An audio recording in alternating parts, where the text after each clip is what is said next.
Assalamualaikum warahmatullahi wabarakatuh.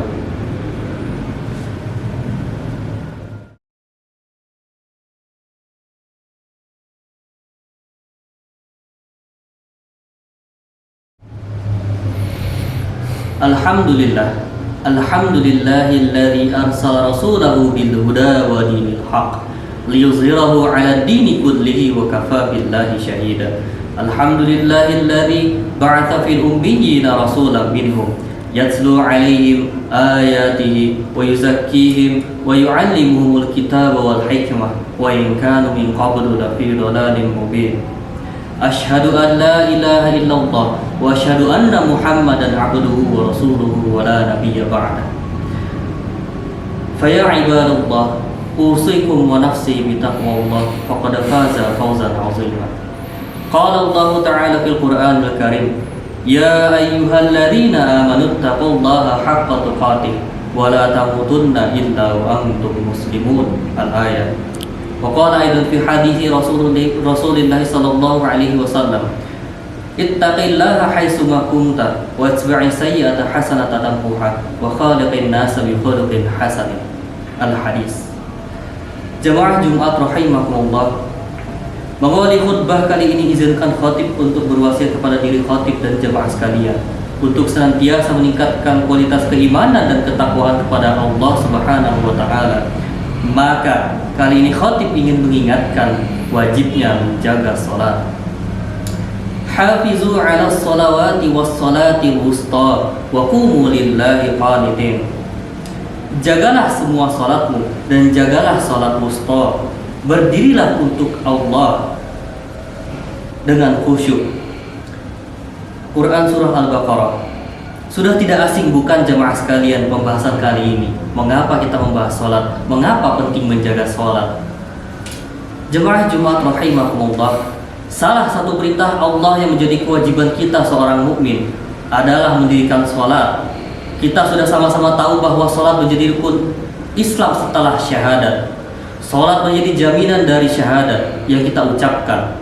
Dan dengan mendirikan sholatlah berarti kita telah mendirikan agama. Dan dengan bermalas-malasan atau meninggalkan sholatlah artinya kita telah meruntuhkan sendi-sendi agama secara perlahan-lahan. Dalam firman Allah Subhanahu wa taala, tarahum ruk'an sujjadan yabtaguna fadlan minallah wa ridwana simahum fi wujuhihim min atharis sujud. Kamu lihat mereka rukuk dan sujud mencari karunia Allah dan keridhaannya. Tanda-tanda mereka tampak pada wajah mereka dari bekas sujud. Al-ayat. Kemudian dalam hadis Rasulullah sallallahu alaihi wasallam, ara'aitum law anna naharan bi babi ahadikum yaghtasilu fihi kulla yawmin khamsan ma taqulu dzalika yubqi min darani. Qalu la yubqi min darani syai'an. Qala fadzalika mithlu sholati khamsi yamhullahu bihi khataya. Apa pendapat kalian jika di depan pintu rumah salah seorang di antara kalian terdapat sungai yang ia mandi di sungai tersebut 5 kali sehari? Apakah tersisa kotoran di tubuhnya? Para sahabat menjawab, tidak ada kotoran sedikit pun ya Rasulullah. Kemudian Rasulullah sallallahu alaihi wasallam bersabda, yang demikian itu seumpama salat 5 waktu yang Allah menghapuskan dosa-dosa dengannya. Dengan 2 ayat tersebut, maka jelaslah bagi kita semua untuk mendirikan dan menjaga salat. Wahai jemaah sekalian, tidakkah kita tahu apa makna dibalik diciptakan 5 jari bagi kita semua ini? Makna dibalik 5 jari ini menandakan tanda berdirinya waktu salat. Jari jempol ke jari telunjuk menunjukkan jari waktu antara sholat subuh ke sholat zuhur. Kemudian jari telunjuk ke jari tengah menunjukkan antara jarak sholat zuhur ke sholat asar. Kemudian jari tengah ke jari manis menunjukkan jarak antara sholat asar ke sholat maghrib. Kemudian dari jari manis ke jari kelingking menunjukkan jarak antara sholat maghrib ke sholat isya yang begitu dekat. Kemudian dari jari kelingking ke jari jempol menunjukkan jarak antara sholat isya ke sholat subuh. Inilah perumpamaan waktu salat yang ada pada diri kita. Sungguh besar karunia Allah, maka nikmat mana lagi yang kita dustakan? Allah telah memberikan seluruh karunia kepada kita. Hanya kita sebagai manusia dalam melaksanakan karunia tersebut dan memanfaatkan setiap fitrah yang telah diciptakannya. Jamaah Jumat rahimakumullah, jangan pernah sekali-kali meremehkan sholat. Jika azan berkumandang, maka bersegeralah untuk sholat. Tundukkan hati pada yang kuasa dengan khusyuk. Sholatlah tidak memakan waktu lama, paling hanya 5-3 menit. Kalaupun lama itu adalah sholat gerhana, maka alasan apa lagi kita untuk meninggalkan sholat? Apakah karena pekerjaan kita, banyaknya aktivitas kita, atau kerjaan yang sangat banyak? Pekerjaan yang sangat banyak itu dapat dilakukan dalam waktu berjam-jam, bahkan kita rela melakukannya, bahkan waktu berhari-hari kita rela melakukannya. Sedangkan sholat hanya waktu 3 menit dan 5 menit, itu saja cukup untuk menundukkan hati kita kepada Allah Subhanahu wa Ta'ala, menghambakan diri kepada Allah Subhanahu wa Ta'ala. Lantas apa alasan kita lagi untuk meninggalkan sholat? Apakah karena sibuk bekerja, aktivitas yang banyak, atau kenikmatan dunia, sekadar hiburan dalam bermain game? Na'udzubillah summa na'udzubillah. Justru dengan sholatlah sebagai tanda untuk petunjuk bagi diri kita, untuk mengkhusyukkan diri kita. Sholatlah sebagai jaminan hidup kita. Saya tidak menjamin sholat ini, namun Allah lah yang menjamin karunia ini. Dalam firman Allah Subhanahu wa Ta'ala, "Utlu ma uhiya ilaika minal kitabi wa aqimis shalah innas salata tanha 'anil fahsya'i wal munkar wa dzikrullahi akbar wallahu ya'lamu ma tasna'un."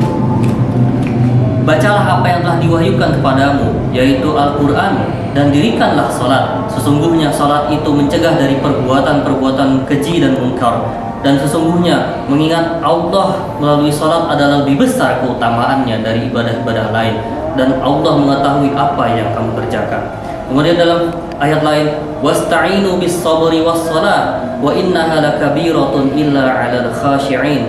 Jadikanlah sabar dan salat sebagai penolongmu, dan sungguh yang demikian itu sungguh berat kecuali bagi orang-orang yang khusyuk. Lantas bagaimana menghadirkan khusyuk dalam hati? Seperti apa khusyuk yang dimaksud?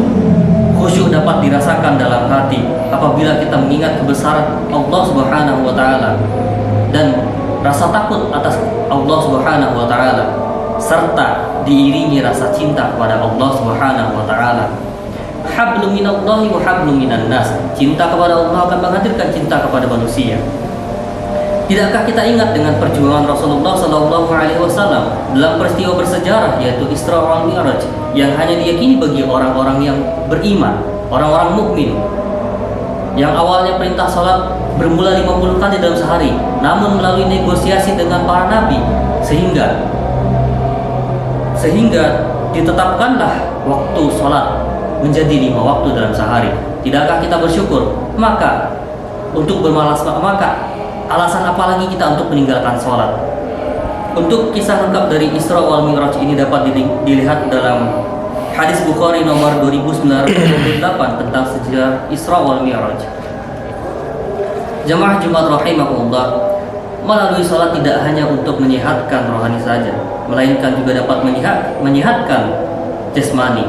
Apabila kita melakukan gerakan sholat dengan benar dan baik, setiap gerakan sholat itu jika dilakukan dengan benar dapat meregangkan setiap sendi-sendi yang ada pada tubuh kita, mulai dari sedekap, rukuk, i'tidal, sujud, sampai duduk tahiyat akhir pun menjadi obat bagi kesehatan tubuh kita. Maka tidak jarang bagi orang-orang yang rajin melaksanakan sholat dapat menjaga kesehatan tubuhnya. Kemudian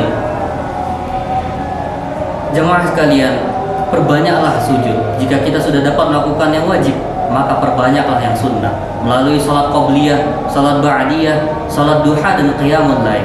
Melalui sholat-sholat inilah yang akan menjaga kita semua.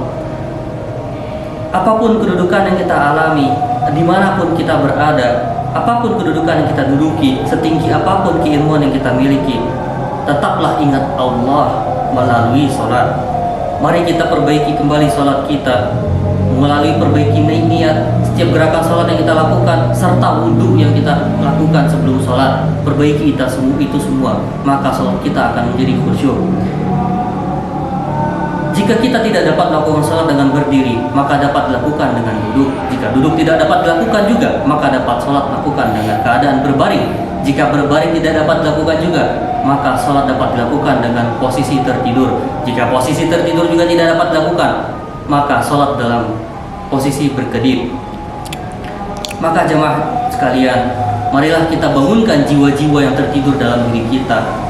Tegakkan badan, rapatkan shaf, dan dirikanlah sholat. Sholatlah sebelum kita disolatkan. Aqulu qawli hadza wastaghfirullah li wa lakum fastaghfiruhu innahu huwal ghafurur rahim.